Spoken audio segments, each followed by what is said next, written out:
अस्सलामुअलैका या साहिबुल असर व ज़मान। जागीरे फतक दा मुख्तसर या पोस्टमार्टम। ये मुख्तसर है, बाकी तुसी अपने आप तलाश करना है। जंगे खैबर होई 7 हिजरी नूं। यहूदी जंग हारे, साहबा कराम रज़ी अल्लाह तआला अन्हु माले गनीमत ना माला माल होए, पर यहूदी फिर भी साजिशां करन तो बाज नहीं आए। इस गल ते फिर आप सल्लल्लाहु अलैहि वसल्लम ने मौला अली अलैहिस्सलाम नूं यहूदियां दी तरफ भेजिया ताकि उन्हां दी खबर लैण। जद मौला अली सामने गए तो यहूदी डर गए। तो किस्सा फिर भी मुख्तसर कर रहे हैं। तो उन्होंने कहा, सरकार है जी जगीरे फदक तुसीं लवो तो सानू माफ़ी दो, असीं तुहाडे नाल जंग नहीं करांगे। तो मौला अली ने वही जगीरे फदक मौला नबी पाक सल्लल्लाहु अलैहि वसल्लम के हवाले कर दी थी। तो आप सल्लल्लाहु अलैहि वसल्लम ने तोहफे दे विच सईदा फातिमा ज़हरा सलामुल्लाह अलैहा नूं अता कर दी। जागीरे फदक की गल कर रहे हैं, ठीक है। उस तो पहले ਜਿਹੜੇ ਸਾਹਬਾ कराम माला माल होए सी खैबर ਦੇ ਵਿੱਚ, ਉਹਨਾਂ ਵਿੱਚੋਂ ਕੁਛ ਸਾਹਬਾ कराम ਦੇ ਵਿੱਚ ਕੁਛ ਅਜੀਬ ਕਿਸਮ ਦੇ ਲੋਕ ਸ਼ਾਮਲ ਸਨ। ਸਾਹਬਾ कराम ਦੇ ਬੜੇ ਅੱਛੇ ਸਨ, ਪਰ ਕੁਛ ਲੋਕ ਸਨ ਜਿਹੜੇ ਬੜੇ ਅਜੀਬ ਸਨ। ਇਹਨਾਂ ਨੇ ਇਤਰਾਜ਼ ਕੀਤਾ ਕਿ ਸਾਨੂੰ ਜਗੀਰੇ ਫਤਕ ਵਿੱਚੋਂ ਕਿਉਂ ਨਹੀਂ ਹਿੱਸਾ ਦਿੱਤਾ ਜੀ, ਸਾਡਾ ਵੀ ਹਿੱਸਾ ਬਣਦਾ, ਸਾਨੂੰ ਵੀ ਦਿਓ। ਇਹਦੇ ਤੇ ਫਿਰ ਵਹੀ ਆਈ। ਅੱਲਾਹ ਪਾਕ ਫਰਮਾਉਂਦਾ, ਜਿਹਦੇ ਵਾਸਤੇ ਨਾ ਤੁਸੀਂ ਜੰਗ ਕੀਤੀ, ਨਾ ਘੋੜੇ ਦੌੜਾਏ, ਉਹਦੇ ਤੇ ਅੱਲਾਹ ਤੇ ਉਹਦੇ ਰਸੂਲ ਦਾ ਹੱਕ ਹੈ। ਇਹ ਕੁਰਾਨ ਪਾਕ ਦੇ ਵਿੱਚ ਹੈ, सर्च कर लेना, मिलेगी चीज़। जे ना मिली तो मैं मुजरम हाँ, ठीक है।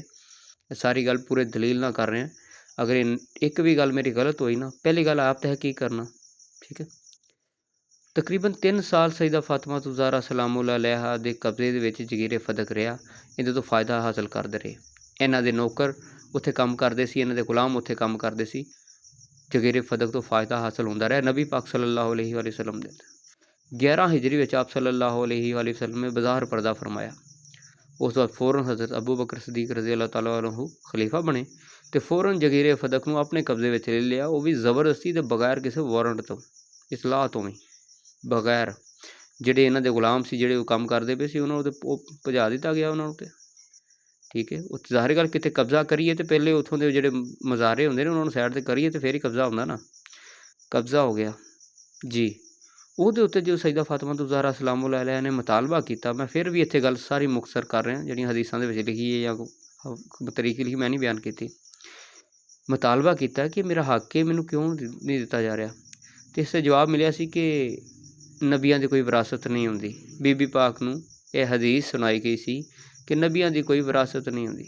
हज़ार दलीलां दित्तियां गईयां, बीबी पाक ने दलीलां दित्तियां कि मेरा हक है, लेकिन आख्या कि नहीं, तुहाडा हक नहीं बनदा।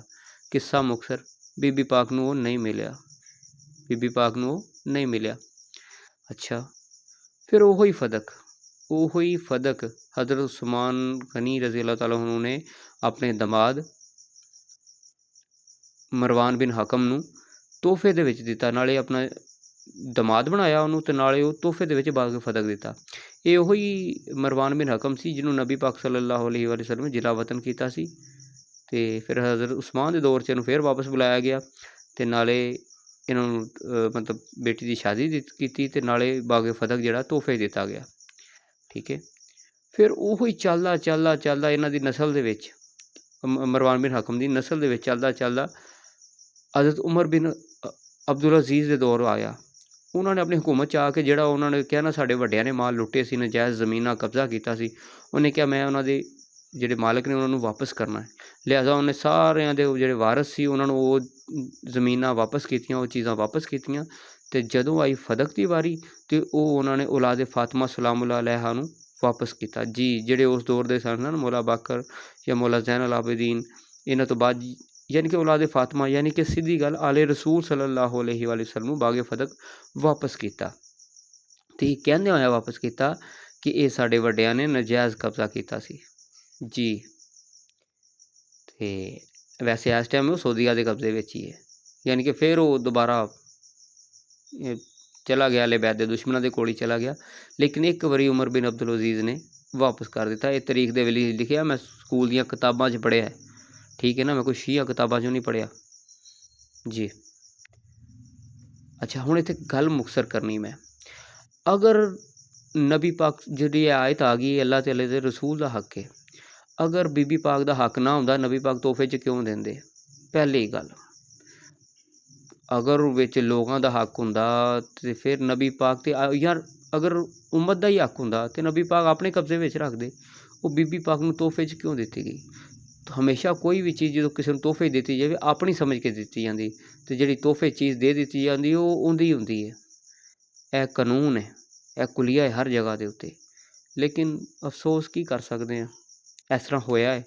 ਤੇ ਕਈ ਲੋਕ ਕਹਿੰਦੇ ਫਤਕ ਤੇ ਹੋਇਆ ਹੀ ਕੋਈ ਨਹੀਂ, ਝੂਠ ਮਾਰਦੇ ਨੇ, ਬਕਵਾਸ ਕਰਦੇ ਨੇ ਐਸੇ ਲੋਕ। ਸਾਰਾ ਕੁਛ ਹੋਇਆ ਹੈ, ਕਿਤਾਬਾਂ ਕਦੀ ਨੈੱਟ 'ਤੇ ਸਰਚ ਤਾਂ ਕਰਿਆ ਕਰੋ। ਹੋਰ ਤੁਸੀਂ ਪਤਾ ਨਹੀਂ VPN ਲਾ ਕੇ ਕੀ ਸਰਚ ਕਰ ਲੈਂਦੇ ਹੋ। ਤੁਹਾਡੇ ਕੋਲ ਕੋਈ ਇਹੋ ਜਿਹੀਆਂ ਚੀਜ਼ਾਂ ਨਹੀਂ ਸਰਚ ਹੁੰਦੀਆਂ, ਇਹੋ ਜਿਹੇ ਕੋਈ ਮਾਮਲਾ ਸਰਚ ਨਹੀਂ ਹੁੰਦੇ ਤੁਹਾਡੇ ਕੋਲ। ਵੇਖਣਾ ਹਾਂ ਜਾਗੀਰ ਫਤਕ ਦੇ ਉੱਤੇ ਕਿੰਨੇ ਰੌਲੇ ਚੱਲਦੇ ਪਏ ਨੇ। ਸਿਰਫ ਇਹ ਕਿ ਇਸ ਦੇ ਉੱਤੇ ਬੀਬੀ ਪਾਕ ਦਾ ਹੱਕ ਬਿਆਨ ਹੁੰਦਾ ਸੀ ਇਸ ਗੱਲ ਦੇ ਉੱਤੇ। ਯਾਰ ਖੁਦਾ ਤੋਂ ਡਰੋ ਯਾਰ। ਅੱਜ ਜਦੋਂ ਮਰ ਗਏ ਨਾ, ਤੇ ਇਹਨਾਂ ਹਸਤੀਆਂ ਨੇ ਤੁਹਾਡੇ ਸਾਹਮਣੇ ਆਉਣਾ ਜੇ, ਇਹ ਹਸਤੀਆਂ ਨੇ ਤੁਹਾਡੇ ਸਾਹਮਣੇ ਆਉਣਾ ਜੇ। ਤੇ ਇਹ ਤੇ ਫਤਕ ਦਾ ਮੈਂ ਮੁਖਤਸਰ ਜਿਹਾ ਤਾਰਫ ਕੀਤਾ, ਤੇ ਬਾਕੀ ਜਿਹੜੀ ਨਾ ਉਹ ਕਹਿੰਦੇ ਤਫਸੀਲ ਤੁਸੀਂ ਆਪਣੇ ਆਪ ਹਾਸਲ ਕਰ ਲੈਣਾ ਇਸ ਚੀਜ਼ ਦੀ ਉੱਤੇ। ਥੋੜ੍ਹਾ ਜਿਹਾ ਖੁਦ ਵੀ ਕਰ ਲਿਆ ਕਰੋ ਤਹਿਕੀਕ। ਤੇ ਮੇਰੇ ਕੋਲ ਮੈਂ ਹੁਣ ਤੁਹਾਨੂੰ ਕੀ ਕਹਾਂ ਇਸ ਚੀਜ਼ ਬਾਰੇ। ਬਾਕੀ ਇਹ ਵੇਖ ਲਓ ਜੇ ਕੋਈ ਸਮਝ ਆਉਂਦੀ ਗੱਲ ਤੇ। ਬਾਕੀ ਮੇਰੀ ਤਾਂ ਕੋਈ ਸਮਝ 'ਚ ਨਹੀਂ ਆਉਂਦੀ। ਓਏ ਹੋਏ, ਉਹਨੇ ਕਿਹਾ ਸੂਲੇ ਟੰਗਿਆ ਸੂਰਜ ਯਾਰੋ, ਰਾਤ ਪਈ ਹਰ ਪਾਸੇ। ਸੂਰਜ ਟੰਗਿਆ ਸੂਲੇ ਯਾਰੋ, ਰਾਤ ਪਈ ਹਰ ਪਾਸੇ। ਰਾਖੇ ਆਪ ਲਟੇਰੇ ਹੋਏ, ਕੌਣ ਦੇਵੇ ਦਿਲਾਸੇ। ਹੋ ਯਾ ਇਮਾਮ ਅਲ ਮੁੰਤਕਿਮ ਅਲਹਜਲ ਅਲਹਜਲ। इंतकाम इंतकाम या इमामुल मुंतकिम अलहजल। हुब्बे अली रहमतुल्लाह, बुग़्ज़े अली लानतुल्लाह।